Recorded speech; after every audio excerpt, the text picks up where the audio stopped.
በስመ አብ ወወልድ ወመንፈስ ቅዱስ አሃዱ አምላክ አሜን።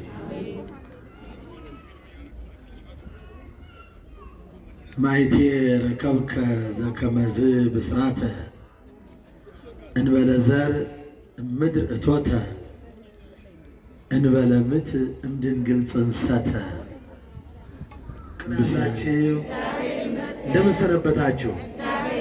እግዚአብሔር ይመስገን። በእውነቱ እግዚአብሔርን አመስግኑት በሚገባ። የደብራችን ሊቃውንት 4 ቀን ሙሉ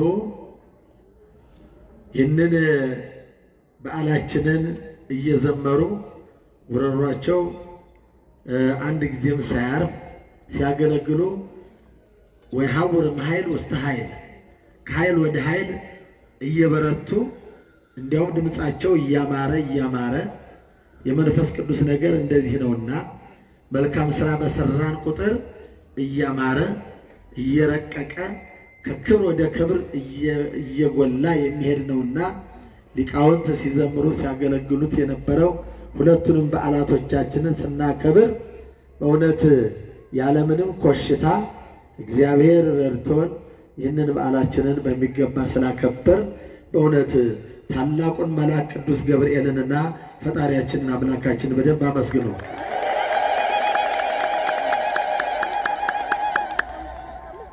እመቤታችን ቅድስት ድንግል ማርያም በዛሬው ዕለት የተፈላሰፈችበት ተፈላስፋ መልካም ነገር ለዓለም ያበረከተችበት ያለ ክርክር የሚሆን ነገር የለምና ከቅዱስ ገብርኤል ጋር ተከራክራ ጠበቃና ባለጉዳይ እንደሚከራከር እመቤታችን ቅድስት ድንግል ማርያም ሁልጊዜም ቢሆን የትህትና እመቤት ናትና ይህ ሁሉ ክብር በትህትና ነው የተገኘው።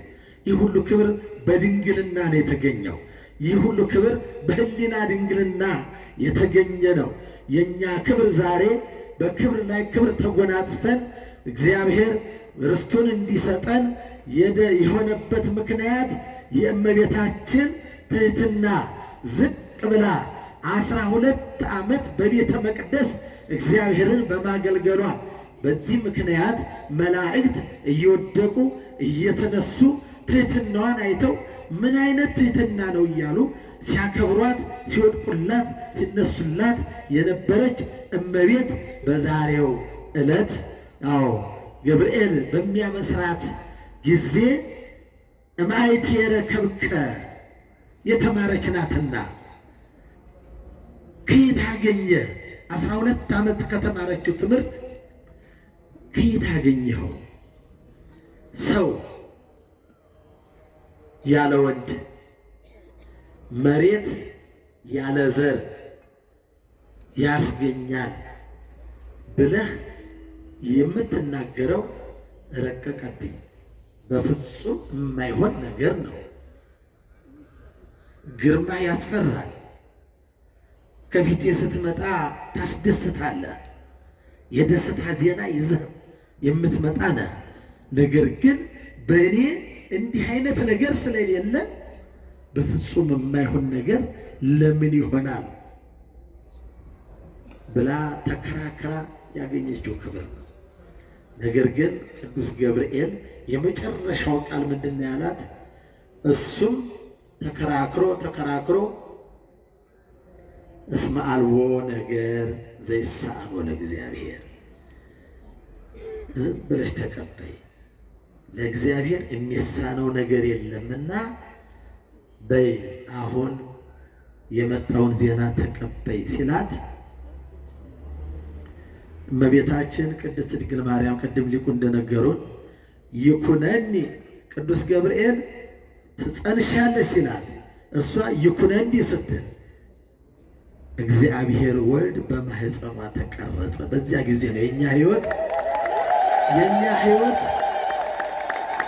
ህይወት የጨለማውና የብርሃኑ ድንበር እዚህ ላይ ነበር።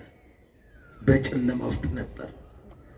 ድንበሩ እዚህ ላይ ነው። የብርሃን ድንበር ላይ ከጨለማው ገደል አፋፍ ላይ ወጥተን ሜዳው ላይ ብርሃኑ ላይ የገባንበት በዚህ ሰዓት ነው ወገኖች። የእመቤታችን የቅድስት ድንግል ማርያም ክብር ቀላል አይደለም። ስለዚህ ሁላችን ይህንን በዓል እንድናከብር የአምላካችን ፈቃዱ ሆኖ የእመቤታችን የእኛ ማንነት ጌታችን አምላካችን መድኃኒታችን ኢየሱስ ክርስቶስ በተለየ አካሉ በኩነት በተለየ አካሉ ሥጋ ለብሶ በሰማይ በላይ በከፍታ ከአብ ከመንፈስ ቅዱስ ሳይለይ በቤተልሔም ደግሞ ከእመቤታችንና ከዮሴፍ ጋር መላእክትና እረኞች እያመሰገኑት በአንድ ጊዜ በሰማይም በምድርም የተመሰገነ እግዚአብሔር አምላካችንን የወለደች እመቤታችን ናት። ለእመቤታችን ክብር ምስጋና ይግባት። ደማ ክብሩ አጨብጭቡ፣ አመስግኑ። እግዚአብሔር አምላካችን ይህን የሰጠው ክብር ምስጋና ይግባው። ከዚህ በመቀጠል